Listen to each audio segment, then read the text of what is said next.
వివాహం ఆలస్యం, నిరుద్యోగం, ఉద్యోగ సమస్యలు, ఆర్థిక సమస్యలు, నరదృష్టి, వ్యాపారాభివృద్ధి కొరకు ఈ ఆలయాన్ని సందర్శించండి. శనీశ్వర దేవాలయం road number 3, Dwarakanagar main road, Munuganur, Hayat Nagar, Hyderabad, Telangana. Phone number 9393584460. Shanishwara అనుగ్రహ ఫల సిద్ధ్యార్థం ఆలయాన్ని సందర్శించి సకల దోషముల నుండి విముక్తి పొందగలరు.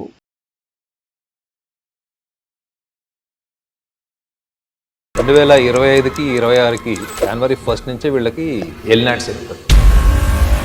అంటే this is the year of youth, the year of duality, the year of ego, the year of uncertainties, the year of manifestation. 2026లో ఏంటంటే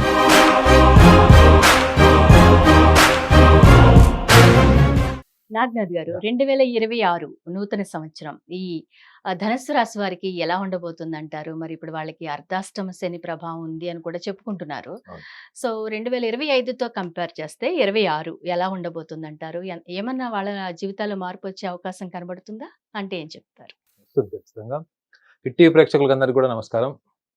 ప్రహర్షిణి గారు, చెప్పండి. ధనుర్రాశి వాళ్ళకి ఈ సంవత్సరం అంటే జనవరి 1 నుంచి డిసెంబర్ 31 వరకు వాళ్ళకి అర్ధాష్టమ శని ఉంటుంది.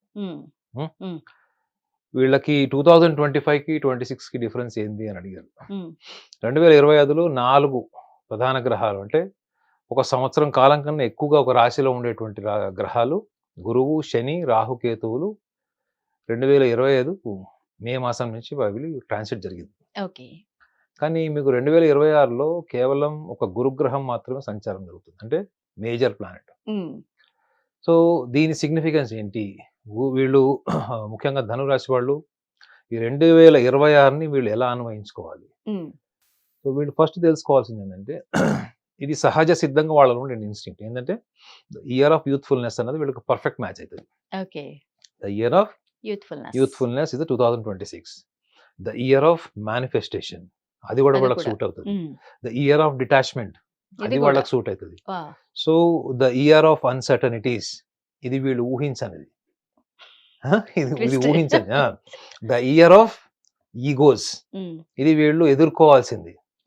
ద ఇయర్ ఆఫ్ డిటాచ్మెంట్ ఇది వీళ్ళు భరించాల్సి లీగల్ గా వీళ్ళకి చట్టపరమైనటువంటి ఇష్యూలు వస్తాయి. సో ముఖ్యంగా ధనురాశి వాళ్ళకి ఈ సంవత్సరంలో టాప్ లిస్టెడ్ పాయింట్స్ ఏమైనా చూస్తే, వీళ్ళు మల్టిపుల్ సోర్స్ ఆఫ్ ఇన్కమ్ కి ట్రై చేస్తారు మేడం. అంటే ఒక సోర్స్ ఆఫ్, అంటే ఒక రంగంలో డబ్బు సంపాదించాలి అన్నదానికన్నా వివిధ రంగాల్లో డబ్బు సంపాదించాలి అన్నది వీళ్ళకి ఎంతూజియాజం, ఆప్టిమిజం ఉంటుంది వీళ్ళకి. ఎంతూజియాజం ఏంటంటే పని చేసేయాలి ఎంతూజియాజం. ఆప్టిమిజం ఏంటంటే ఆశావాదం అయిపోతుంది, జరుగుతుంది అని. సో వీళ్ళ ఫైనాన్షియల్ ఇన్వెస్ట్మెంట్స్ లో ఎవరు సలహా తీసుకోరండి. ఇదే వీళ్ళు కొంచెం జాగ్రత్తగా ఉండాలి. అంటే వీళ్ళకి డ్యూయల్ సోర్స్ ఆఫ్ ఇన్కమ్, నేనైతే సింగిల్ టాస్క్ అనేది చెప్తాను. అంటే ఒక పర్టికులర్ ఫీల్డ్ లోని వీళ్ళు మాస్టర్ అవ్వడానికి ట్రై చేయడం అన్నది నా సూచన. ఓకే, ముఖ్యంగా జనవరి టు ఏప్రిల్ వీళ్ళు రిస్క్ తీసుకోకపోతే మంచిది. ఓకే, సో వీళ్ళు మల్టీ టాస్కింగ్ లో ఓన్లీ డ్యూయల్ టాస్కింగ్ కూడా తప్పదు. ఎందుకంటే వీళ్ళు మనం ఎంత చెప్పినా వీళ్ళు చేస్తారు. వినరని కాదు, వాళ్ళ కాదు. ఇప్పుడు జ్యోతిషం చెప్పేది ఏంటంటే మీ వల్ల అయ్యేది, మీ వల్ల కానిది రెండు చెప్తుంది. అందుకే చెప్పదు ఇయర్ ఆఫ్ మేనిఫెస్టేషన్ అంటే ఏంటంటే మీరు చేసుకోగలిగేది. That which is out of your hands, then you simply you have to mechanically follow. So ధనురాశి వాళ్ళకి ఆల్రెడీ ఒక ఫీల్డ్ లో ఉన్నారు, వాళ్ళు జాబ్ చేస్తున్నారు లేకపోతే బిజినెస్ చేస్తున్నారు. సో మీరు second dual source of income కి వెళ్ళడం ఓకే, బట్ మల్టిపుల్ 1, 2, 3 ఇట్లా భిన్న రంగాల్లో వీళ్ళు డబ్బులు ఇన్వెస్ట్మెంట్ చేయడం మాత్రం మస్ట్ డేంజరస్ పాయింట్. వీళ్ళు కూడా డబ్బులు ఇన్వెస్ట్మెంట్ చేస్తే gold, silver, land, mutual funds లో ఎవరైనా పెట్టచ్చు, ఎందుకంటే అవి ఎక్కడ పోవు కాబట్టి. నేను అనేది రిస్క్ ఇన్వెస్ట్మెంట్స్ ఒకవేళ మీరు చేయదలుచుకుంటే, లేకపోతే మీరు ఇన్వెస్ట్మెంట్స్ చేసేటప్పుడు రేపొద్దున వాటి భూమి పెరగాలి, 2026 ఎండింగ్ కల్లా వీళ్ళు ఇన్వెస్ట్మెంట్స్ అట్లీస్ట్ ఒక 2 ఇంతలు పెరగాలి అనే ఆశా దృక్పథంతో చేస్తారు వీళ్ళు. సో ఈ రంగంలో అంటే పర్టికులర్ గా బంగారం, Hmm. సిల్వర్. ఎందుకంటే Real estate? Silver gold rate చాలా సార్ పెరుగుతుంది. రియల్ ఎస్టేట్ గురించి కూడా మీరు చెప్పండి. పెట్టుకోవాలనుకున్నారా? అంటే అలా కదా, అంటే ఇన్వెస్ట్మెంట్స్ అనేసరికి మనకి ఆబ్వియస్లీ లేదు మేడం, కనిపించేవి కదా, రియల్ ఎస్టేట్ కూడా ఆగస్ట్ నుంచి పెరుగుతుంది. ఓకే. ఈ 2026 నుంచి రియల్ ఎస్టేట్ గ్రోత్ ఖచ్చితంగా ఉంటుంది. Hmm. అట్లీస్ట్ లాస్ట్ 2 years కంటే బెటర్ ఉంటుంది. Okay, good good. So they are advise to invest money in gold, silver and Hmm. Lands. Okay. Safety ఎందుకు చెప్తున్నానంటే వీళ్ళకి బేసికల్ గా వీళ్ళకి సేఫ్టీ రాదు. వీళ్ళు ఎప్పుడు రిస్క్, అడ్వెంచరస్ పక్కనే ఉంటారు. వీళ్ళు మేషరాశి వాళ్ళు పక్కన ఉంటే మొత్తం ఇక వివత్సమే. మళ్ళీ ఇక రోడ్డు మీద సమోసాలు, ఛాయలు ఆ స్టేజ్. అంటే ఇన్వెస్ట్మెంట్ చేస్తే భారీగా చేస్తారు, క్యాల్కులేషన్స్ కూడా చూడరు, దాన్ని మేనేజ్ చేస్తూ ఉంటారు. సో వీళ్ళకి ధనురాశి వాళ్ళకి రెగ్యులర్ గా అప్పులు, లోన్స్ తీసుకునే అలవాటు ఉంటుంది మేడం. ఎందుకంటే వీళ్ళు ఒక పనిలో వీళ్ళు సంతృప్తి ఉండదు. వీళ్ళకి 10 పనులు చేస్తారు. 10 పనులు చేస్తారు. ఈ 10 పనులు చేసేటప్పుడు ఏమైపోతుంది అంటే ఒక దాంట్లో నుంచి ఒక దానికి షిఫ్ట్ అయ్యేటప్పుడు వీళ్ళకి ప్లానింగ్, ఆర్గనైజింగ్, ఎగ్జిక్యూషన్ ఒకటే క్రమ పద్ధతిలో ఉంటాయా? ఇది క్వశ్చన్ మార్క్. సో ప్రతిదీ మేనేజ్ చేయడం కోసం ఏమొస్తారంటే వీళ్ళు కంప్లీట్లీ డిజార్గనైజ్డ్ అయిపోతారు. సో ఈ సంవత్సరం వీళ్ళకి ఫైనాన్షియల్ గ్రోత్ ఉంటుంది, అద్భుతంగా ఉంటుంది అనుకుంటే మాత్రం అది ఖచ్చితంగా ఆగస్ట్ నుంచే ఉంటుంది. ఎస్పెషల్లీ జనవరి టు ఏప్రిల్ వీళ్ళు రిస్క్ తీసుకోవడానికి మాత్రం కరెక్ట్ టైం కాదు. అండ్ సెకండ్ ఆస్పెక్ట్, వీళ్ళు కుటుంబ సభ్యులు, సిబ్లింగ్స్, ముఖ్యంగా అన్నదమ్ములు, అక్క చెల్లెలు, వీళ్ళకి సంబంధించినటువంటి సమస్యలు వీళ్ళకి ఈ జూన్ నుంచి చట్టపరమైనటువంటి సమస్యలు, ఆర్థికమైన అంటే ప్రాపర్టీస్కి సంబంధించినవి ఆల్రెడీ ఉండి ఉంటే అవి స్టార్ట్ అయ్యేది కూడా వీళ్ళకి జూన్ నుంచి ఉంటాయి. అంటే ఈగో సెంట్రిక్ ప్రాబ్లమ్స్ వల్ల ఆస్తి తగాదాలు అవన్నీ ఉంటాయి. కానీ వీళ్ళు ఎంత పిచ్చోళ్ళు అంటే కోర్టులో కేసు నడుస్తుంటది, భార్యాభర్తలకు డైవర్స్ దాకా వచ్చేస్తుంది, లేదా ఆస్తి తగాదాలు కూడా కుటుంబం అంతా విచ్ఛిన్నం అయిపోతుంది. సింపుల్ గా వాళ్ళని పక్కకు తీసుకెళ్లి వాళ్ళ అన్నదమ్ములు కాసేపు కూర్చోబెట్టి మాట్లాడి భోజనం చేస్తే అప్పటి వరకు ఉన్న కోపము, ఆవేశం అంతా పోద్ది. అవునా, ఇంత సింపుల్ గా వాళ్ళని ట్యూన్ చేసేయచ్చు అంటారా? అంటే అవతల వాళ్ళతో ఏదైనా హామ్ ఉంటే, ఇప్పుడు నేను మీతో కలవడం వల్ల నాకేమన్నా మళ్ళా డేంజరస్ కాన్సిక్వెన్సెస్ ఉంటే వీళ్ళు చాలా దూరం ఉంటారు. అట్లాంటిది ఏం లేదు, just it is only the egocentric problems, మాట పట్టింపు లేదా ఎవరైనా విమర్శించడం. వీళ్ళు తెలుగు భాషలో వీళ్ళకి నచ్చని ఒకటే ఒక పదం ఏంటంటే విమర్శ. వీళ్ళని ఎవరైనా విమర్శించారో లైఫ్ టైం డిస్కనెక్టివిటీ. వీళ్ళని ఎవరైనా అనవసరంగా పొగిడారనుకోండి వాళ్ళ జీవితకాలం వీళ్ళ జ్ఞాపకాలు ఉంటారు. సో ఈ ఇయర్ వీళ్ళకి ఏ ఏరియాలో వీళ్ళు జాగ్రత్తగా ఉండాలి అంటే ముఖ్యంగా లైఫ్ పార్ట్నర్స్ కి సంబంధించిన సమస్యలు వీళ్ళకి ఖచ్చితంగా వస్తాయి. నేను చెప్పగలను మేడం, ఈ ఇయర్ స్టార్టింగ్ ధనురాశి వాళ్ళకి అంత ఫేవరబుల్ కాదు. ముఖ్యంగా జూన్ వరకు, ఎస్పెషల్లీ మనం ఏప్రిల్ వరకు అన్నది ఫైనాన్షియల్ మ్యాటర్స్ లో, ఇన్వెస్ట్మెంట్స్ వాటిలో అనుకున్నాం. But when it comes to family matters వీళ్ళకి ఏంటంటే సంప్రదాయబద్ధమైనటువంటి లక్షణాలు, సాంప్రదాయబద్ధంగా వెళ్ళేటువంటి పరిణామాలు ఇవన్నీ కూడా వీళ్ళకి కేతువు యొక్క ప్రభావం వల్ల 9th హౌస్ ఉంటాడు కాబట్టి. ఈ 9th హౌస్ సిగ్నిఫికెన్స్ ఏంటంటే మీరు హయ్యర్ లెవెల్కి వెళ్ళడం, అంటే గ్రాడ్యుయేషన్ నుంచి పోస్ట్ గ్రాడ్యుయేషన్కి వెళ్ళాలి, ఉన్న స్టేజ్ నుంచి బెటర్ స్టేజ్కి వెళ్ళాలి అంటే వీళ్ళకి ముఖ్యంగా అన్ని అట్లా కనిపిస్తాయి, ప్రోగ్రెసివ్ పీరియడ్ లా కనిపిస్తుంది. కానీ యాక్షన్ ఏది ఉండదు ఎప్పటి వరకు, ఆగస్ట్ వరకు ఉండదు.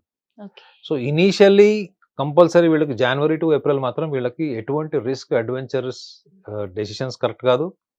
Impulsive decisions in terms of family, అంటే సిబ్లింగ్స్ కావచ్చు, లైఫ్ పార్ట్నర్ సంబంధించిన కావచ్చు, ఇది పూర్తి వ్యతిరేకత ఉంటుంది వీళ్ళకి. సో వీళ్ళు కొంచెం డిస్టర్బ్ అయిపోతే వీళ్ళు ఏం చేస్తారో వీళ్ళకి తెలియదు మేడం. చాలా చిన్న సమస్య వల్ల కూడా విడాకులు తీసుకునే వాళ్ళు నేను ఇంతమంది చూశాను. చాలా సిల్లీ రీజన్. వాళ్ళు అప్పుడు ఏం చెప్తారంటే నాకు అప్పుడు నా బుర్ర పని చేయలేదు సార్, అప్పుడు ఏం చేస్తున్నానో నాకే తెలియదు, నేను సింపుల్గా ఏమనుకున్నాను, నేను అనుకున్నది జరగలేదు, నా ఇంపార్టెన్స్ తగ్గిపోయింది, నన్ను ఇన్సల్ట్ చేశారు అన్న ఒక భావంతోనే నేను ఆలోచించా తప్ప మిగతా ఏరియాలో నేను ఆలోచించలేదని చెప్తాను. అలాంటి సిచ్యువేషన్ వీళ్ళకి జనవరి టు ఏప్రిల్ ఉంటుంది మేడం. అంటే ఆల్రెడీ ఫ్యామిలీలో ఉన్నవి పెద్దగా అయిపోయి, ఇప్పుడు ఫర్ ఎగ్జాంపుల్ 40 ఏళ్ల వయసు ఉంటుంది, 2 పిల్లలు ఉంటారు, అయినా వాళ్ళు డైవర్స్కి వెళ్తారు. కోర్టు వరకైతే వెళ్తారు ఖచ్చితంగా. కోర్టు తర్వాత వాళ్ళిద్దరు విడిపోతారా లేదా అనేది వాళ్ళ వ్యక్తిగత జాతకంలో మళ్ళీ సప్తమ, అష్టమ భావాలు, కుటుంబ స్థానాలు చూడాలి. బట్ జనరిక్ గా చూసుకుంటే మాత్రం there are high possibilities. So కాబట్టి వీళ్ళు అనవసరమైనటువంటి పట్టుదల, ఇయర్ ఆఫ్ సెల్ఫ్ మేనేజ్మెంట్, అంటే సెల్ఫ్ మేనేజ్మెంట్ కి వీళ్ళు ఎక్కువగా ఫోకస్ చేయడం. అందులో వీళ్ళు మేనిఫెస్ట్ చేసుకోవాల్సింది కూడా చెప్పాను, they are very good at manifesting. చాలా సిన్సియర్, జెన్యున్, హానెస్ట్ గా చేస్తారు. ఏం పని చేసినా నాటకీయంగా, ఎవరినో ఇంప్రెస్ చేసుకోవడం కోసం చేయరు. ఇలాంటి వాళ్ళు ఎక్కువగా వీళ్ళ మేనిఫెస్ట్ చేసినప్పుడు వాళ్ళు నేచర్కి కనెక్ట్ అవుతారు. Okay. When you are more natural in your self, when your thought and emotion, your action becomes one, nature always invites you. తల్లి గర్భసంచిలో ఉన్నంత మీరు సెక్యూర్డ్గా ఉంటారు, అంటే మీ సంకల్పం నెరవేరుతుంది. కానీ ఇక్కడ ఉన్నటువంటి సమస్య ఏంటి, వీళ్ళకి అన్ప్రెడిక్టబుల్. వీళ్ళు ఎప్పుడు వీళ్ళ మూడ్స్ ఎప్పుడు ఎట్లా మారిపోతాయో, చుట్టుపక్కల వాళ్ళని బేస్ చేసి మీ మూడ్స్ ఉండకూడదు మేడం.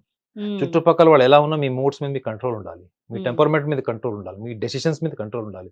సో అదే డేంజరస్ టైం వీళ్ళకి, జనవరి టు ఏప్రిల్. సో ఈ ప్రాసెస్ లో వీళ్ళు కోల్పోయేవి రెండు, ఒకటి కుటుంబ సభ్యులు, జీవిత భాగస్వామి. ఇవి కోర్టు, ఆస్తి తగాదాలు, కోర్టు కచేరీలు ఇలాంటివన్నీ అయ్యే ఛాన్స్ ఉంటుంది. బట్ స్టూడెంట్స్కి మాత్రం ఇట్స్ గుడ్ టైం. అంటే ఫారెన్ వెళ్ళాలి, ఉద్యోగాలు చేసుకోవాలి, ఒక ప్రాంతం నుంచి ఇంకో ప్రాంతానికి వెళ్ళాలి, వీటికి మాత్రం వీళ్ళు జూలై నుంచి వెయిట్ చేస్తే ఎంప్లాయీస్కి కూడా ఖచ్చితంగా బాగుంటుంది. ప్రమోషన్స్ కానీ, లేకపోతే వీళ్ళకి ఇంకా కంపెనీ నుంచి ఏమైనా లోన్స్ కానీ, anything related to the beneficiary, financial and career, వీటికి ఎంప్లాయీస్కి మాత్రం it is a good sign. ఇందులో మేజర్ ఆస్పెక్ట్ ఆఫ్ ధనురాశి, they have to be very careful in terms of family, interpersonal relations and siblings. ఈ మూడు పక్కన పెడితే వీళ్ళకి ఇయర్ అంతా కూడా సంతృప్తిదాయకంగా ఉంటుంది. సో ఇందులో వీళ్ళకి కూడా ఒక సూచన ఏంటంటే, even in spite of all this, they should be fearless and they should be utterly selfish. మరి ఏ విషయంలో వాళ్ళు ఫియర్లెస్ గా ఉండాలి, ఏ విషయంలో సెల్ఫిష్ గా ఉండాలి, అది కూడా చెప్పేసేయండి. బుక్ లో ఏముందో చెప్తా ఒక విషయం. వీళ్ళకి లోక జ్ఞానం ఉండదు, వీళ్ళకి ఎవరితో ఏం మాట్లాడదో తెలియదు, వ్యవహార శైలి తెలియదు వీళ్ళకని చెప్పి రాసి ఉంటుంది. మరి మీరు ధనుస్సు రాశి అంటే ధ్యాన రాశి అని అంటారు, ధ్యాన రాశి అంటే మెడిటేషన్. మేడం మెడిటేషన్ చేసేవాళ్ళు ఎప్పుడన్నా మీరు పబ్లిక్ లో తిరగాలని చూసారా? ఈ మధ్య చాలా మంది ఫిలిం స్టార్స్ ని వాళ్ళ మీద చూస్తున్నాడు, I became spiritual, I became meditative అంటున్నారు.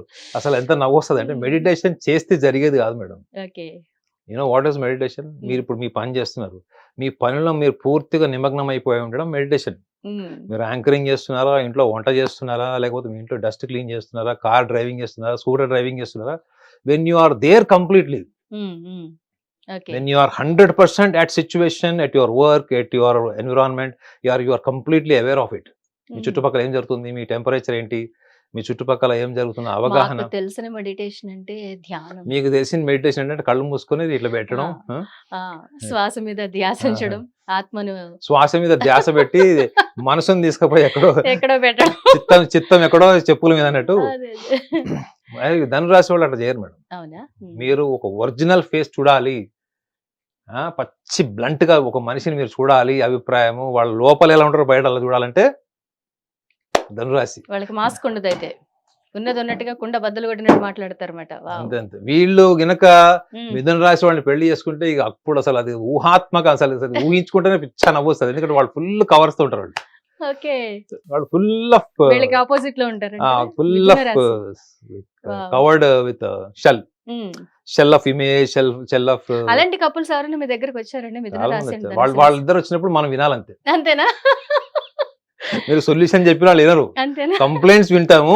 కంప్లైంట్స్ విన్నాక లాస్ట్ లో కన్క్లూజన్ ఏమంటారంటే, సార్ మా ఇద్దరు ఎవరు తప్పు అంటారు, మీ ఇద్దరు కరెక్ట్ అని చెప్తారు. ఓకే సార్, థ్యాంక్స్, మాకు కావాల్సిన కూడా ఇదే, మేము ఇదే ప్రిపేర్ అయ్యి వచ్చాం వినడానికి అని చెప్పి వెళ్ళిపోతాం.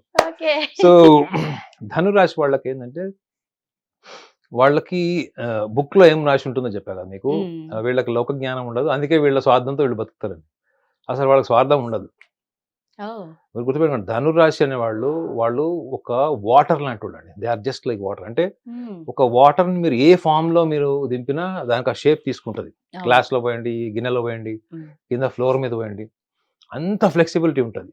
సో అందుకే నేను ఏం చెప్తానంటే, వాళ్ళకి ధనురాశి వాళ్ళకి ఈ బయట ప్రపంచంలో ఇప్పుడు చూడండి, ఒక చేపని మీరు నీళ్ళలోంచి బయటకు తీసే దాని పరిస్థితి ఏంది? బ్రతకలేదు. ధనురాశి వాళ్ళు బతికినంత కాలం అలాగే బతుకుతారు, వాళ్ళకి ఇష్టం ఉండదు. అందుకే వాళ్ళు లైక్ మైండెడ్ సొసైటీ కన్నా ఎక్కువగా వాళ్ళకి లైక్ మైండెడ్ యాక్టివిటీస్ కనిపిస్తాయి.